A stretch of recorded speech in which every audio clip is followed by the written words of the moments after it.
Hello, Peter here, your Pinoy accountant. So in this video, mag-e-example tayo pag you are pure business, tapos naman you are availing itemized deduction. Pag ganon, yung form na gagamitin natin is Form 1701, yung version 2018. So, yung key lang dito, if ever itemized deduction yung i-claim nyo as deduction, is dapat necessary, ordinary and necessary in conducting your business. So, yung mga personal expenses, hindi nyo pwedeng i-claim as deduction. And again, there are also some mga expenses na may mga limitations lang, kagaya ng mga entertainment and representation. And may mga expenses din na hindi pwedeng i-claim like bad debts expense. So, may mga provision yan na kailangan mga requirements bago pa sila pwede maging deductible.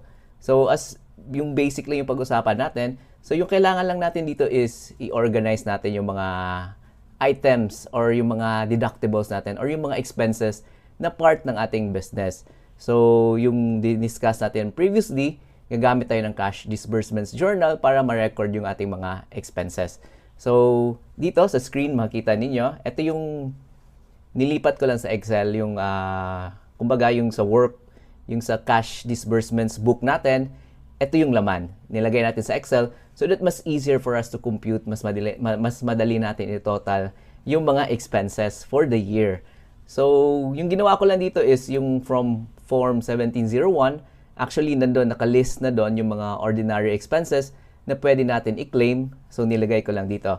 As you can see, ito yung mga list na nakalagay doon. Sinummarize ko lang. Amortizations, ito bad debts, ito mga charitable and other contributions, depletion, ayan. And hanggang salaries, wages, ito SSS, taxes and licenses, professional fees, security, services. So, mostly, yung iba, hindi nakalagay doon. So, yung gagawin natin is, ilalagay na lang natin sila as other expenses. So, yung mga usual na expenses, kagaya na itong utilities, ito yung mga water natin, power, yung internet, communication. So, ilalagay natin as other expenses. Itong utilities nga. And then yung office supplies, madalas din na expense natin. Advertising, ayan, and repairs and maintenance. So, depende sa business nyo kung ano yung mga common na mga expenses na kailangan nyo in conducting or in doing your business. Lahat yon basta ordinary and related sa business nyo, makiklaim nyo yon as deductions. So, ayan. So, may niready na natin. Actually, kita nyo dito. This is from January to December 2024. So, yun yung i-file natin. Yung deadline, again, yung deadline nito is April 15. So, ito, nakasummarize ko na. Yung ginawa ko is monthly. Yan, January, February, March. Yung first quarter. Yan, April, May, June. Yan. So, second quarter, third quarter, pati yung fourth quarter, and then tinotal ko yung for the 2024 or for the entire year, tinotal ko lahat ng mga expenses natin. So that mas easier for us to compute mamaya pag yung nag-login na tayo dun sa EBIR form, tapos dun sa form na mismo, so that mas madali natin i-transfer yung mga figures, mas easier for us. So yung mga total lang kasi yung i-transfer natin. So ito, yung main source ng ating expenses is the cash disbursement journal. And then yung sales naman natin, ito yung source talaga, main source is yung cash receipt book or cash receipt journal. So ito again, similar dun sa cash disbursement kanina, monthly tinotal ko na to, January to December.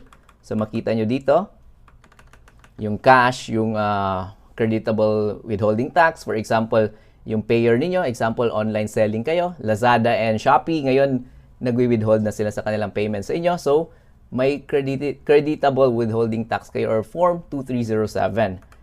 And again, in addition dun sa cash disbursement pala ng mga expenses, may expenses din tayo makita dito sa cash receipts, kagaya na itong fees and charges. Because mas madali siyang i-record dito. Yung net na kasi natatanggap natin, for example, Lazada or Shopee, minaminus na yung mga fees and charges, yung mga platform fees. So, yung mga commission nila nandun. So, ima-minus na natin to dito. So, yung fees and charges or expense ninyo yan, pwede nyo i-claim yan. So, makikita nyo yan sa inyong cash receipt book. And of course, yung sales niyo, dito nyo din makita, and yung mga sales returns, allowances and discounts. So, kailangan din ninyo itong figure na ito Mamaya kasi pag-transfer natin dun sa form mismo, kailangan natin yung figures na yan.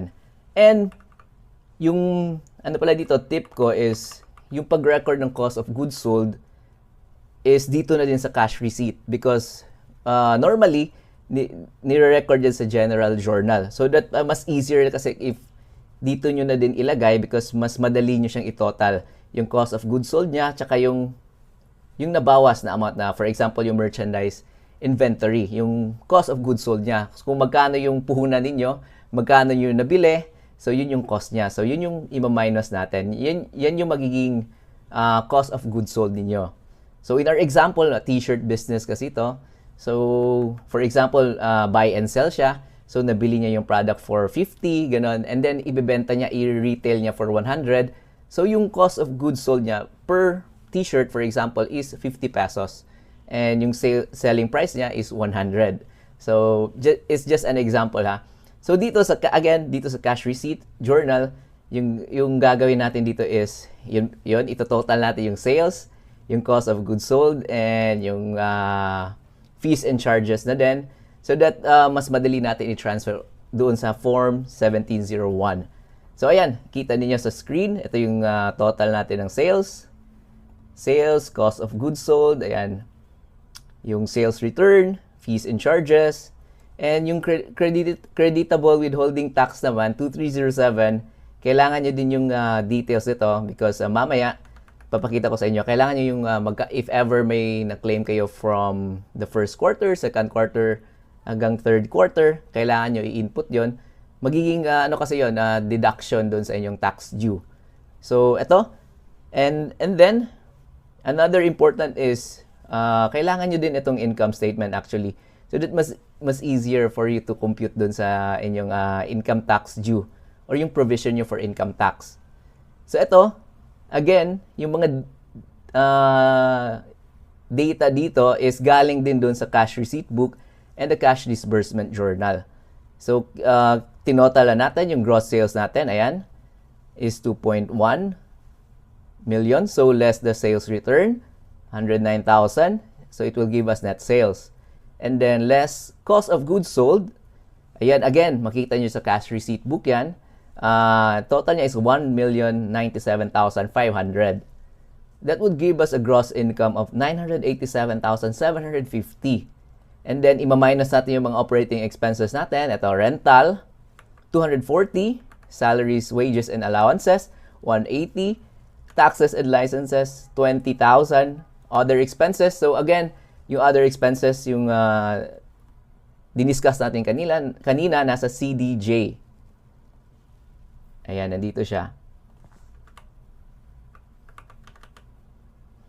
So, yung other expenses niya, ito siya. Ito yung utilities, office supplies, advertising, repairs and maintenance, pati na din yung fees and charges ng inyong platform. So, yung total niya is 188,900. So that, di ba, mas madali if organized na yung mga data natin. So, yung operating expenses natin is 628,900. And that would give us, ito, income before income tax is 358,850. And yung provision for income tax naman, since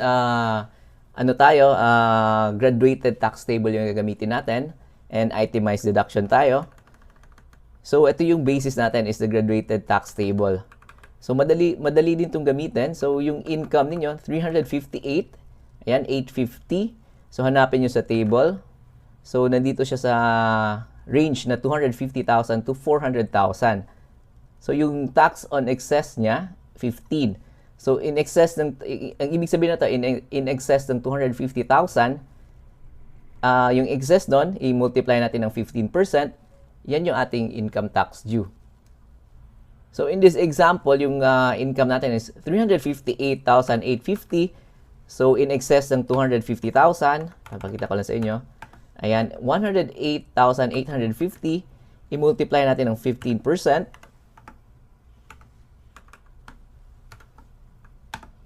That would give us 16,327.50.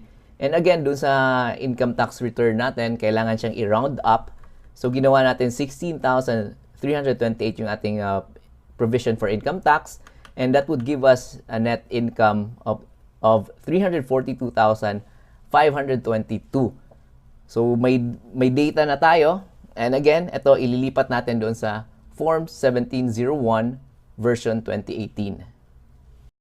So from our tinatawag natin itong working paper, ililipat na natin siya doon sa ating income tax return mismo. So i-open natin yung EBIR form. So ito, input nyo lang yung inyong details, yung inyong TIN. And then, dito tayo sa list of BIR forms. Yung pipiliin natin is 1701 version 2018. So ito yung bagong tax return. So ito, i-click ninyo. And then, fill up.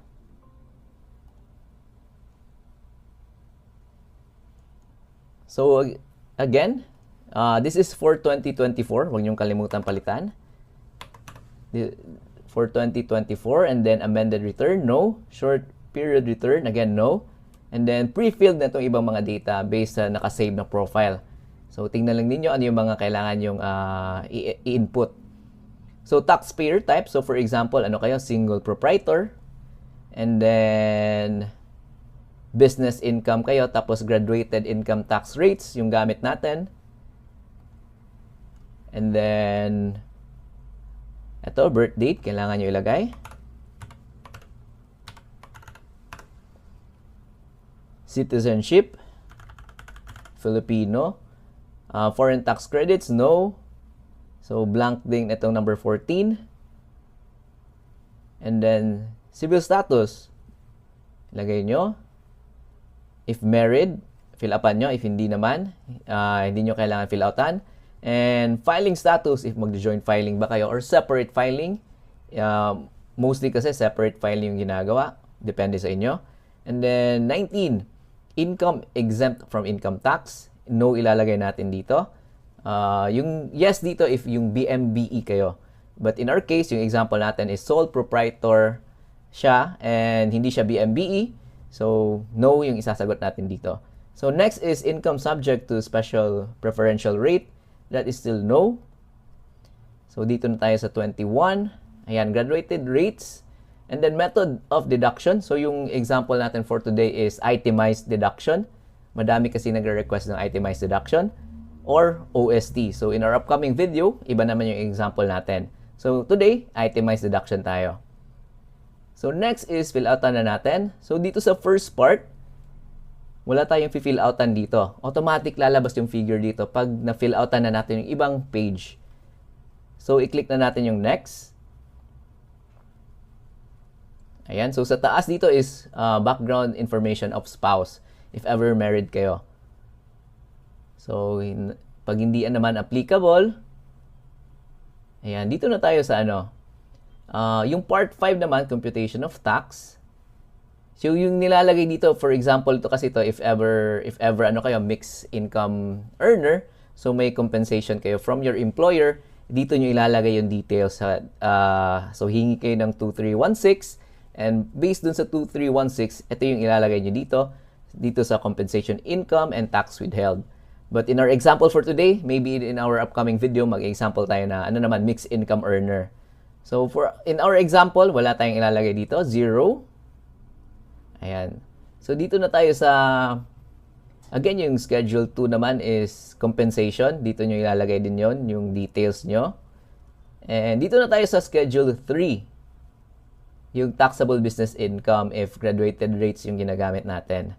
So, again, ito yung advantage pag nag-prepare kayo ahead ng ating working paper kanina. So, may mga details na tayo na pwedeng ilagay dito. Yung sales natin, i-open ulit natin. Ayan. So, sales natin is, ito, 2,195,000. Sales return is 109,750.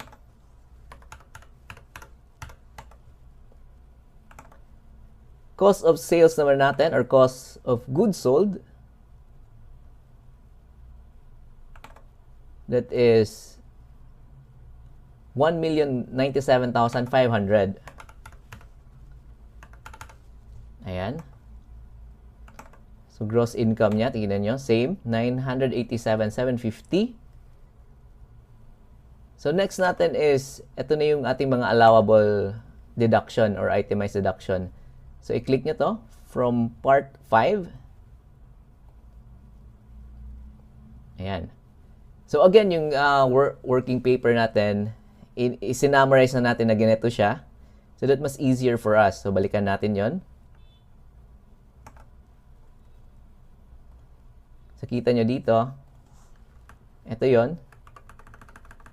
Nilipat lang natin. Kung ano yung applicable sa inyo, ito, amortization, bad debts. So, nakalagay na dyan. Same lang yung mga items dito. Same lang din dito sa ating worksheet. So, na-summarize na natin yung figures dito. So, rental natin is 240,000. Rental, 240. Next natin is salaries, 180. Taxes and licenses, 20.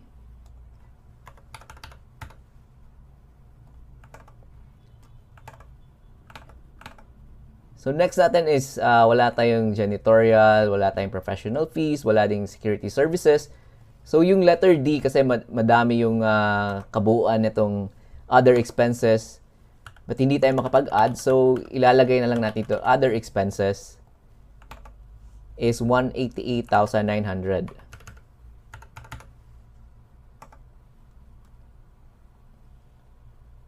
Ayan. So, 628,900, ito yung ating allowable deduction or ordinary expenses. So, itong Schedule 5, hindi ito applicable sa atin. Itong mga special allowable itemized deductions. So, certain ano lang yan, industry applicable ito.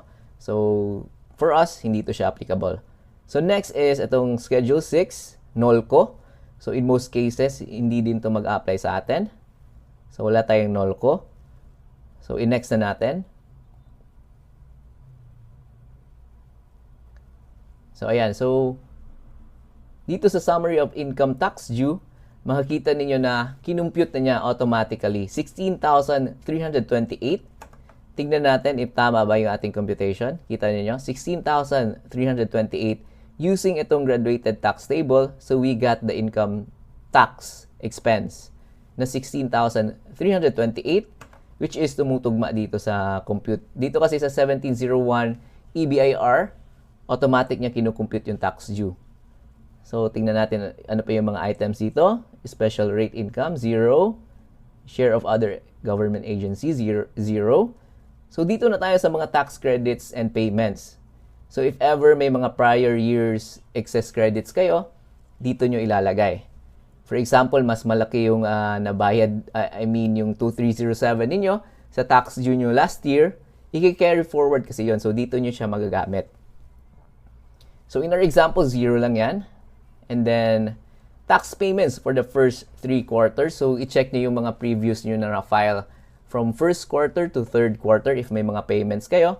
So, in our example, so, sabihin natin nagbayad siya ng 5,000. So, i-double check nyo lang yung mga previous nyo na na-file. And then, yung creditable tax withheld for the first 3 quarters. So, balikan ulit natin yung ating working paper. Ayan. So, kinumpute na ito natin. So, ito yung figure niya, 7,649. That is for the first 3 quarters. 7,649. Ayan. And then, yung 2,307 natin for the fourth quarter, balik nyo yung inyong, sa inyong working paper. So, makita nyo dito, for the fourth quarter, ito lang siya. 2,557.50. Again, i-round up kasi yung decimal. So, this is 2,558 yung ilalagay natin. So, that would give us, ito na. Check pa natin yung mga applicable. So, ito, if amendment, hindi naman to amended. Next is foreign tax credits. Wala din, 0. Special tax credits, 0. Other tax credits, 0. So, ito yung mga total tax credits and payments natin is 15,207. So, that is composed of yung payment natin for the first 3 quarters. pati na din yung ating mga 2307 for the entire year. Ayan. So ito, tax relief availment, hindi siya applicable sa atin.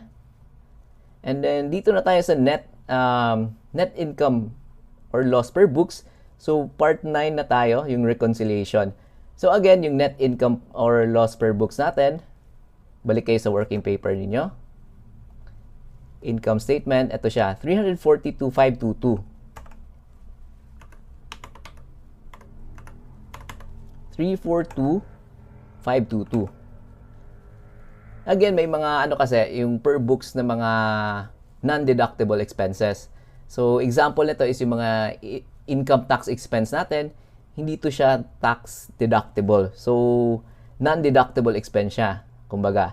So that we can reconcile, kumbaga, yung net income per books against the taxable income, kailangan natin itong gawin, di ba? It's like working back. So, yung net income natin is 342. So, add natin yung non-deductible expenses. So, in our case, yung income tax expense, that is non-deductible kasi. As basis dun sa taxable income, hindi natin siya madededuct. So, 16,328.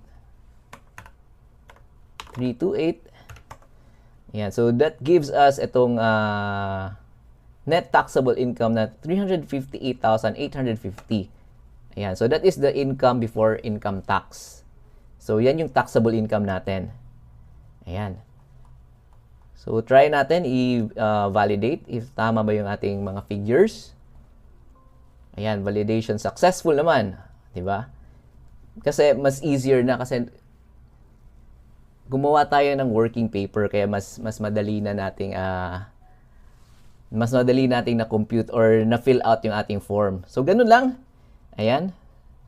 So, pwede nyo nang i-submit and then i-print ninyo pagkatapos nyo i-submit and then hintayin lang ninyo yung email tax receipt confirmation and hindi pa tapos yun, since nag-avail kasi kayo, may mga 2307 kayo, in our example, kailangan nyo pang i-input naman siya yung SOUT niya dun sa alpha list data entry and validation.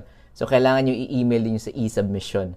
So, hindi pa tapos yung ating task dito. But in our video, yung pinakita ko lang sa inyo is paano ba i-compute itong 1701, paano ba fill outan yung 1701 if itemized deduction kayo. So, ito yung na-complete na natin na form.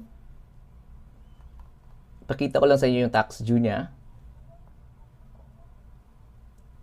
So, ito sa page 1. Ayan, tax due niya is 16,328. And then, tax less yung tax credits and payments, 15,207. And that would give us, may payable pa tayo, 1,121. So, yung payable niyo, pwede nyo, you can pay it online using yung MyEG and of course, pwede din Maya. So, may option kayo nun. So that, online na lahat. So, once nakapagbayad kayo ng online, huwag nyo din kalimutan i-save yung, yung payment receipt ninyo. So that may proof of payment naman kayo. And yung email confirmation na tax return receipt, is proof na yon na nakapag-file kayo ng inyong income tax. But again, if may mga attachments kayo, kailangan yung i-submit sa e-submission. And of course, yung mga hard copies na, or PDF copies, ng 2307 ninyo, kailangan yung i-submit through EAFS naman. So, yun lang yung video natin for today. Thank you again, and I'll see you again next time.